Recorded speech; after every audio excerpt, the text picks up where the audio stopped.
Realignment is taking over college athletics, but one thing that's being overlooked is basketball. Will realignment turn Baylor into a national powerhouse to win championship after championship? This is Locked On Baylor.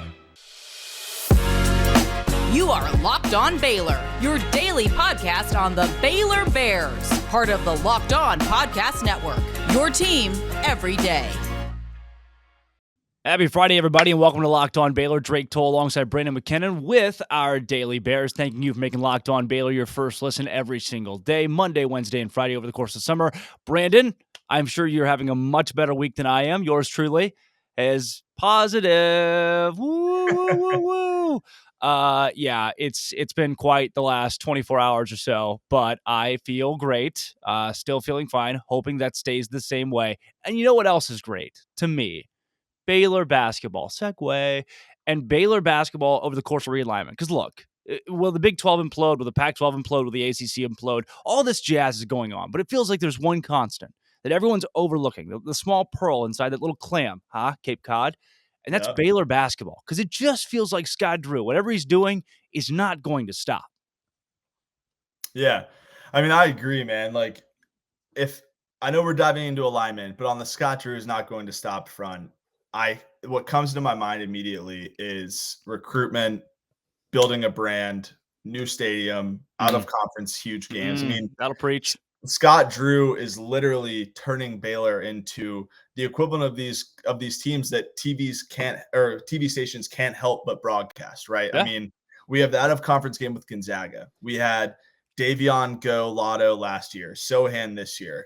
From what we saw from Keontae George, likely Keontae next year. And then Jacoby Walker and Miro Little coming in 2023. It's just interesting to think about, especially from an alignment standpoint or realignment standpoint, because we're going to inevitably, I think it's fair to say, we don't know, Drake, you don't know, I don't know, who is going to now be in the Big 12, Pac-12, ACC, whatever. We're going to play new teams that have historic teams in that conference, no matter what happens. And I think it's just going to be interesting to see where Baylor fits. And it doesn't look like the train is stopping. You're either on or you're off, and it's going to keep going. And I think it's going to be talent running through Waco and the new field house on the Brazos. It's going to be beautiful. So I don't know. What are your thoughts? I mean, it depends on who joins and who doesn't. Like, throw out some hypotheticals. So this is the first hypothetical I want to get to, because Bovada has Baylor at like plus 400 odds to join the SEC. Fourth best odds of anyone in the country. Not a betting man, right? Right, right. Which we can't. Baptists, betting, two B's that don't go together. Exactly. I was thinking, though, there's no way Baylor goes to the SEC. This has been a thought process the last 2 weeks. And then when Vegas was like, hey, guy, we know a lot more than you do, and we don't think it's that far out of the picture. I was like, okay, I will start listening to what this would be like. And I started thinking, Baylor football in the SEC. Look, if I'm being honest, gun to my head, perennially 8-4, a good 10-4, 10-2 season every now and then, 6-6 every 5 years or so. But then I started thinking, okay, what about basketball? If Baylor goes to the SEC in basketball, this could become like their sport in the same way that Kentucky is in the SEC, where they just rise to the top in that, and they're pretty good in baseball every now and then. Football's here and there. But I think Baylor in basketball in an SEC move would be nuts. It would be crazy, especially with the increased talent that the Muss Bus is bringing in Arkansas, and Bama's, consistently good. As a Celtics fan, I'm a Bama guy now. J.D. Davison, he's looked bad in summer league, but I'll ride it. Like you mentioned, Kentucky, LSU, like they're retooling even after a crazy kind of clean of house. And I think it would be interesting to see. I mean, you have to think the SEC championship would shake out pretty regularly to Baylor versus Kentucky as essentially a play-in for a number one seed. If you think, like, in reality, that's what it would become. The football piece obviously would concern me because of what you said. Like, if we go 8-4 and that's kind of typical 6-6 on a down recruiting year, injuries, and if we really outperform 10-2, I prefer the Big 12 schedule. Right. I mean, frankly. But from a basketball standpoint, I think because of the clout that the Big 12 brings from a basketball conference standpoint, I mean, I know Bill Walton's going to say it's the Pac-12. I know your biased folks at ESPN are going to say ACC, Big 10 with blue bloods. But if you look at teams from a conference standpoint, top to bottom, that are consistently in the Ken Pom or Evan Maya top 64 that should be in the tournament, the Big 12 is sending 6 to 8 teams every year. And we only have 10 teams. It's It's insane. So if there was any sort of merger or realignment with SEC, I don't see a scenario where Baylor goes by themselves. I think somebody else goes. And so there's depth top to bottom in the conference, and I think it would make the basketball landscape in the SEC very interesting. And who knows, maybe on the football side, recruiting increases because now it's, I want to go to an SEC school of Right. Baylor, you know? Well, that's the one thing with the SEC. If Baylor was to go to the Southeastern Conference, it would be football would feel out of place. It just would, because any new team in the SEC in football that doesn't have the brand of Oklahoma or Texas, a big state school, is going to feel kind of weird or funky being there. But then you get in the middle of basketball season, you think, oh, we're supposed to be here. This is we are kind of the mecca of college basketball now, not the Southeastern Conference. In that, look back at Baylor's Final Four appearance: UCLA, Gonzaga, Baylor, Houston. 1, 2, 3. No SEC teams. Villanova, Duke, North Carolina, Kansas. No SEC teams. I mean, Virginia, Texas Tech. You're looking at Big 12 teams that are running the table in college basketball. Baylor would do that in the SEC. But what's obviously much more likely is a merger between the Pac-12 and the Big 12, meaning schools like Oregon, pretty good basketball powerhouse, Dana Altman. Washington, not great at basketball. Utah, middle of the pack. You got both the Arizona schools, Colorado as well. Both the Arizona schools can bring their own. Obviously, Arizona last season's been really good. And in that case, especially with the addition of UCF and Cincinnati and Houston, holy crap, you're looking at a basketball powerhouse among powerhouses of conferences. Yeah, no, I agree. I think what's cool, if we peel back the onion, if we look at not only the games within themselves, which I think obviously that's where our brains go, but think about recruiting, right? Like if that merger, those teams you had named, joined the Big 12 or whatever the new conference would be called, James Akinjo now plays for Baylor, who was at Arizona. Yeah. Right. You now have Langston Love, who is being recruited by a number of those Pac-12 schools at Baylor. You have guys like, he's in the NBA now, but Josh Christopher went to Arizona State. That would have been a marquee matchup against the team that Baylor had that won the national championship. You're talking Jared Butler, 2019, Arizona Baylor, 2019, Big 12 championship day. It would have been insane. And then Oregon, we played in a non-conference game this past year. We went to Eugene, and it was an incredible game. It really was great. And a number of Big 12 guys had transferred to Oregon, so it was familiar. I think the merger would be great. I mean, even if I'll throw Washington a bone, they had Markelle Fultz, whatever. But I think that if it whatever happened to that guy, dude. So I mean, again, as I said, I'm a Celtics fan. They traded out. That's when they picked Tatum. I'm pivoting to Locked On Celtics, but we'll leave that for our boy John Corrales. Second listen every day. Locked On Baylor is our first listen every day. Very nice. But I think the schools you named, even Utah's made a run. It would become the true like basketball powerhouse conference, which would be really interesting from a recruiting standpoint, because it's like, yes, you're being recruited by, Indiana, let's say, in the Big Ten, which is a historic brand. But do you want to come compete against the best, show you're that top guy, and then be a lottery pick? I think that's going to be ultimately Scott Drew, Coach Brooks, Coach Jacobs' sell. Is we are perennially putting guys in the top 14 draft picks. Do you want to be a part of it against some historic programs? But what are your thoughts? Even older guys too, by the way. Davion Mitchell. This isn't just to come be a one and done and be a lottery pick, but also come play 3 years college basketball and still be a lottery pick. And where I want to wrap up this one with a bow before we get into Baylor against the world, literally. Brandon, does conference realignment, especially these likely scenarios of a Pac-12, Big 12 merger where the Big 12 just resorbs the top 6 schools in the Pac-12 or even Baylor to the SEC, does it make it's going to make the basketball schedule harder, going to make it much more exotic too, because you can't really pod that out near as easily. You're going to have to make those trips to Tucson, Arizona, or Eugene, Oregon, or Seattle. Does it make Baylor more of a national power or give them even more of an edge to win a national championship yearly? Yeah, I really think it does, because when you look at where all of these recruits are going, I kind of nerd out on the recruiting thing, which quite frankly is a bit embarrassing as a guy in his late 20s diving into where 17-year-olds are choosing to spend 1 year of their life. But I digress. I think you're looking at recruiting and it's a brand issue. And it's not only a brand of where you're choosing to go, but it's a brand of where you go and who they play. And the more big names that Baylor stacks on the schedule, I think that's why we see Scott Drew putting so many solid non-conference opponents and Mack Rhoades putting so many solid non-conference opponents on the schedule.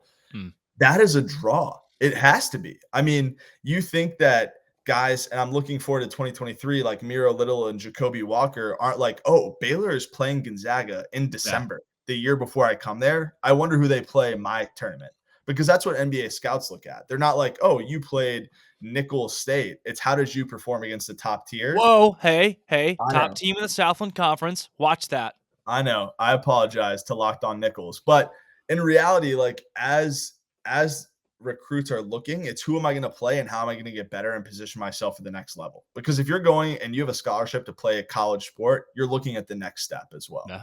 So I think it does position us well from a recruiting standpoint, bring in more talent, national powerhouse, another national championship. According to I see. sources, unless you're Texas, talent typically results in wins. Well, that's a So, bad coaching thing, Drake.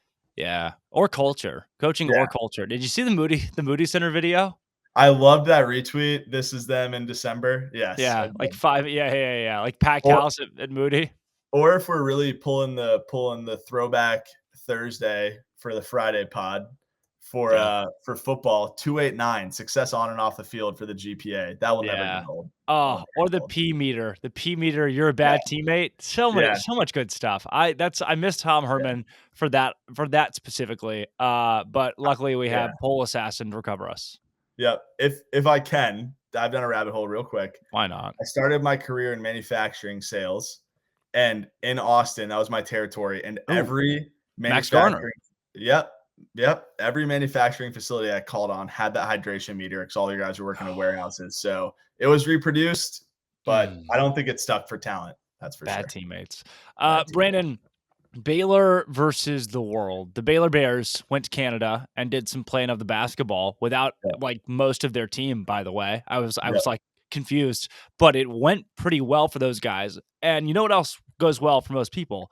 That's when they visit Bet Online. Brandon's not going anywhere. I promise. Today's show is far too entertaining to make him go away. I just have to tell you about betonline.net, your number one source for all your betting and sports info needs right now. If you want to do live betting on MLB games, there's this thing called no run first inning. No run first inning is one of my favorite things. You can go to Bet Online and say the Angels, Shohei Ohtani's pitching, right? That guy's good at baseball. They're playing against the Dodgers, and Clayton Kershaw is pitching, also good at baseball. And I think, is he hurt? He might be hurt. No, he's at the All-Star break. I don't know. Those two guys are pitching. You can bet $25 that neither team will score a run in the first inning. Guess what usually doesn't happen? Those teams don't score runs in the first inning.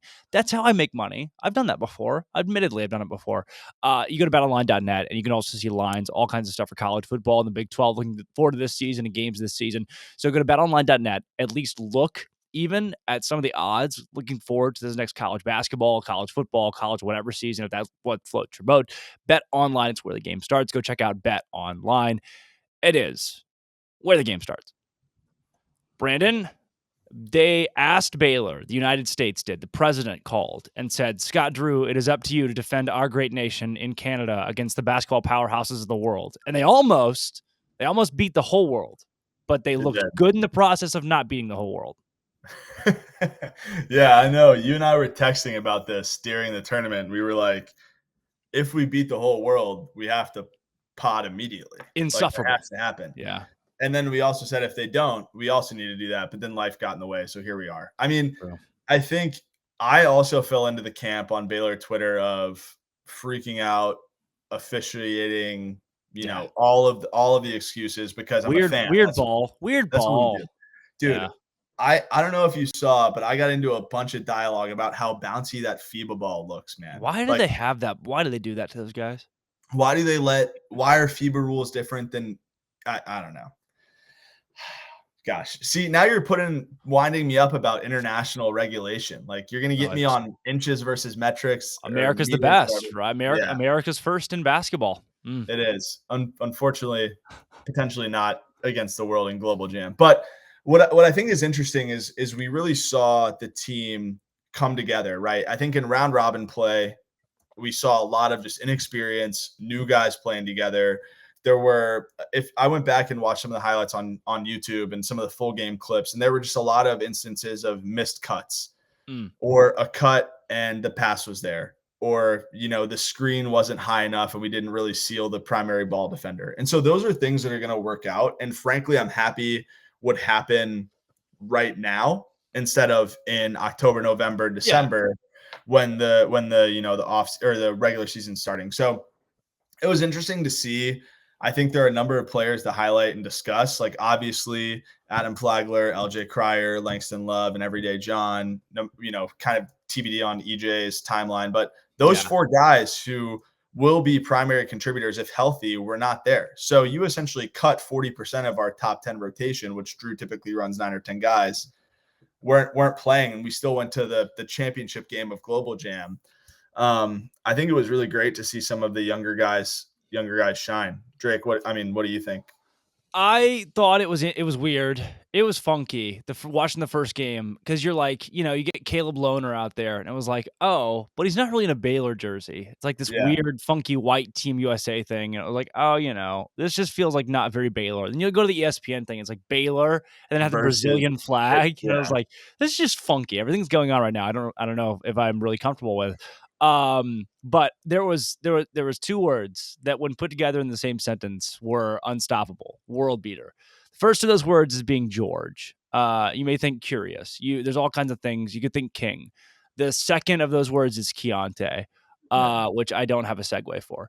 But if you put those, if you just misspell, if you flip a few, but then if you kind of rearrange those, it turns into Keontae George, which is a name that has now scared everyone in basketball, including the basketball gods.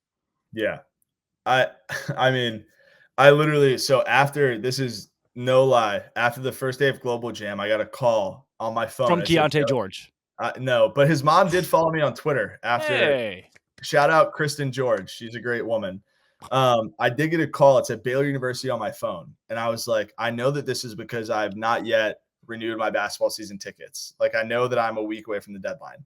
I answer, and sure enough, the Bear Foundation goes, hey, I'm not sure if you've been watching Globl Jam. Keontae George just had a great game. Are you interested in renewing your Baylor basketball season tickets? I was like, I am. Yes. And so Keontae George has become a household name. I think marketing.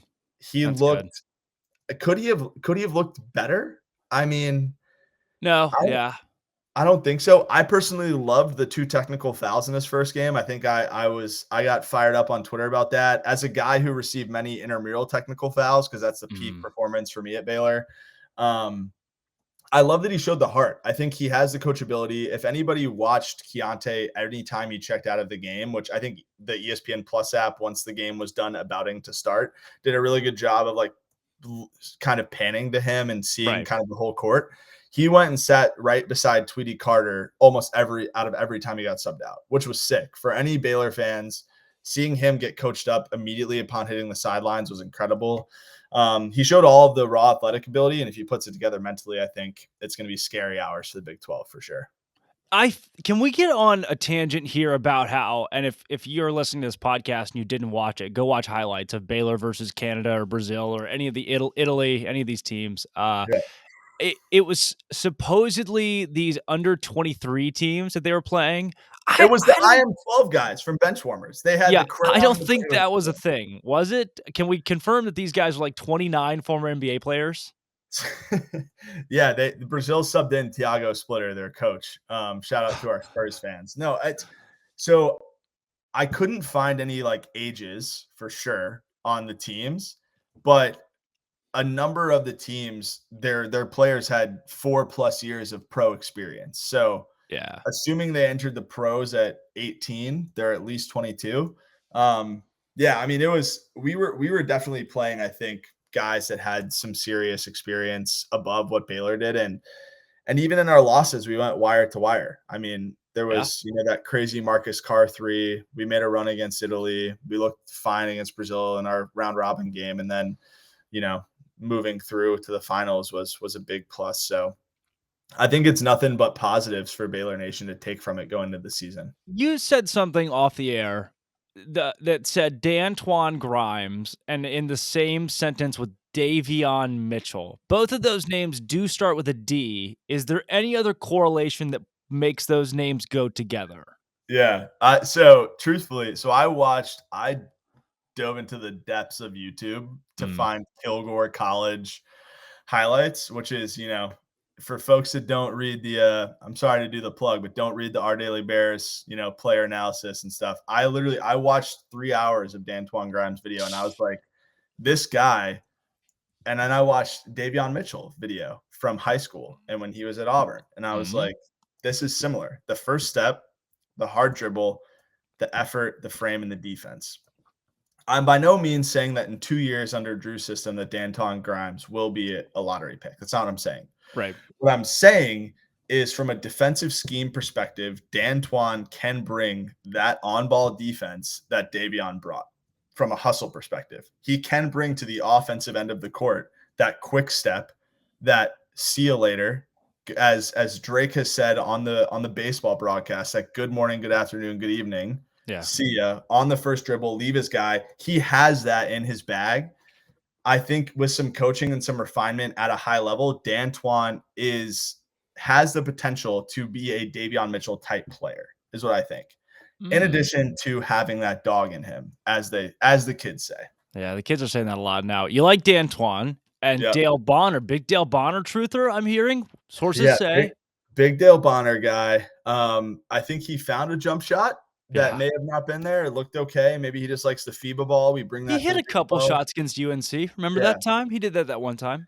Yeah, Dale looked good. It looked like he was just playing with more confidence. And I don't know if that stems from last year. I mean, James Akinjo did a lot of great things for Baylor. I'm not looking back and slandering a Bear, but I think Akinjo was such a ball dominant player. And then you had guys like Sohan and Kendall Brown that really needed the ball in their hands off cuts or on post ups to succeed, that Dale might have been hesitant. I don't know. Right. But Dale looked very confident and assertive of, I know my role. I'm going to go get mine. And he played really well. So Brandon, I'm not going to tiptoe around this very much. Our friend Flo Thamba, at times in his career, has not looked the best at the whole basketball thing. Sometimes, other times, though, big games especially, you're like, holy crap, who is this guy? It makes no sense. April 5th, 2021, you're like, wow, this is the best player on the floor against Gonzaga was freaking Flo Thamba. Are you worried about Baylor's big men this season? I'm glad you went here because in my mind I was like, I want to talk the forwards. Primarily, I want to get to Josh Ojenwuna in a second. We'll talk Flo Thamba. Flo has this thing where he shows up in the biggest games, right? You mentioned the national championship game against Gonzaga when he was quite literally Drew Timmy's father. And then if you think back to last year against Kansas at home, the second time we played Kansas, Flo looked great. It's so difficult to pinpoint. Like when I write for ODB and I'm doing the player analysis, I just don't know what version of Flo we're going to get. And seemingly all of the physical ability is there. I don't know if it's he checks out or what happens, but I'm not concerned about him because when it matters the most, he shows up. Even in games where he could have a horrendous first half, and I still think he's going to go out in the second and get us 6 rebounds and play great defense and do the patented Flo Thamba, draw a charge at the perimeter. Makes no sense. We're all confused. All that. Yeah. Further on the big men, Josh Ojenwuna is him. I have been a Josh Ojenwuna truther since we signed this guy. I have been on board. I'm documented on text threads with my buddies who also have season tickets. I wrote about him. I think he is the guy. God forbid EJ's out long term. I am confident with Josh being our center off the bench. We saw his touch around the rim. We saw his defense in the paint and at the perimeter. We saw passing ability. We saw some sort of quasi connection with Keontae where he hit him on a number of pick and rolls. This dude literally got his visa approved halfway through Globl Jam, showed up and gave us a double-double basically. I mean, I'm so high on Josh Ojenwuna. It's ridiculous. I'm not concerned about our big men. I'm not concerned about our guards. If we stay healthy, we're going to the Final Four and we're competing for a national championship in Houston. That's my opinion. Yeah.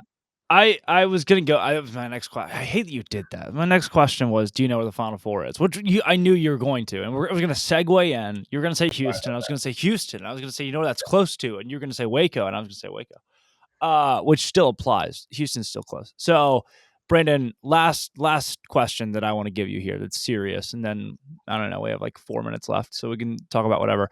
Buy or sell Baylor Bears undefeated national champions basketball this season? Undefeated's tough, bro. I hate to deflate the balloon, but Was it 72 Indiana? yeah, Take me back. That season was great.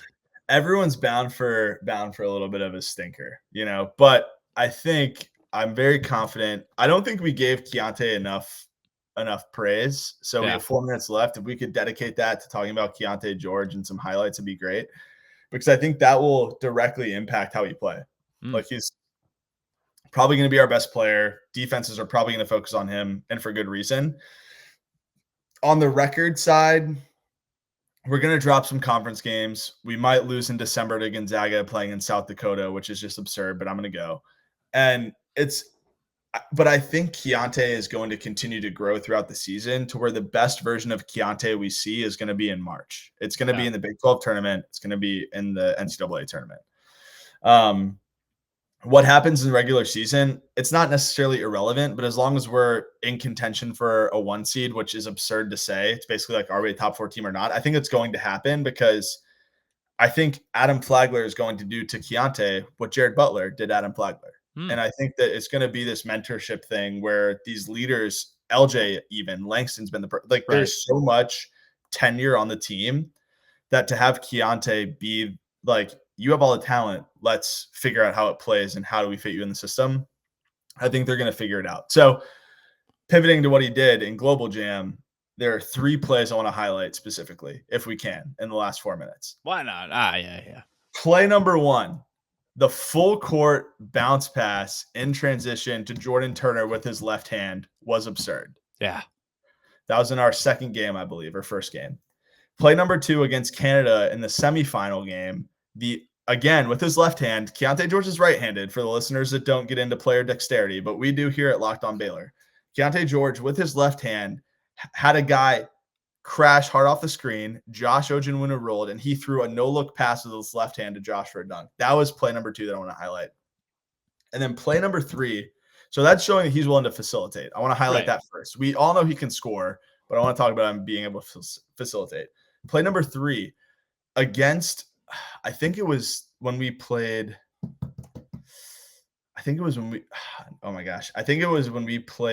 Brazil. Maybe it doesn't matter. When we played one of the countries, Keontae hit a 3 in transition, got fouled, and looked at the young man that didn't speak English and said something along the lines of either "get off me" or "you can't guard me." Both of which I'm so in. Keontae is 5 probably plus years younger than this man, and is like, "You cannot guard me." Baylor didn't have that guy last year, in my opinion, that had the mentality of, I'm going to get mine when I need to, and that's what you need to win a college basketball national championship. So circling back to your question, I think Keontae gets us there. Undefeated, I don't know, but I think that the Baylor Bears will win a national championship in 2023 with all the momentum to then bring in the likes of Finland's best Mira Little and Jacoby Walker. Dude, the Keontae George show is coming, just sitting near you. If you don't know, you're going to know. You're going to know. If you haven't heard already, tell your kids. It's time to stop shielding them. Brandon, for everyone that loved this show today and they want more of your content, where do they go? Where do they find you? I hear you're a hard man to come across sometimes. I don't viciously tweet my thoughts while watching basketball. You find me on Twitter at Brandon Mac, at Brandon_Mac, and then all my stuff is on Our Daily Bears. This is probably the last you'll hear of me until basketball season. I love Baylor football, but just not the expert, barely the expert on basketball. But Our Daily Bears, check it out. And then at Brandon_Mac on Twitter. I love interacting, love some hoops, and let's get it. Well, Brandon, thank you for coming on today. Always a pleasure. I like the basketball stuff. We're so far away. John Rothstein probably has that thing. You wouldn't know though. Wouldn't know. Drake, why you gotta do that? I'm still blocked by John Rothstein on Twitter. That's the old blocked by John Rothstein reference. Also, a lot of the people that I'm tight with on Twitter are trying to get Fran Fraschilla to agree to an interview with me, another big name. So we're working on that. We'll find a way. Well, folks, thanks for making Locked On Baylor your first listen every single day and joining myself, Drake Toll, alongside Brandon McKinnon for today's show. Come back on Monday where it's all things realignment and Big 12 Media Days are going on. Dave Aranda said some stuff to some people at the Big 12 Media Days. This has been, always will be, thanks for joining us today, Locked On Baylor.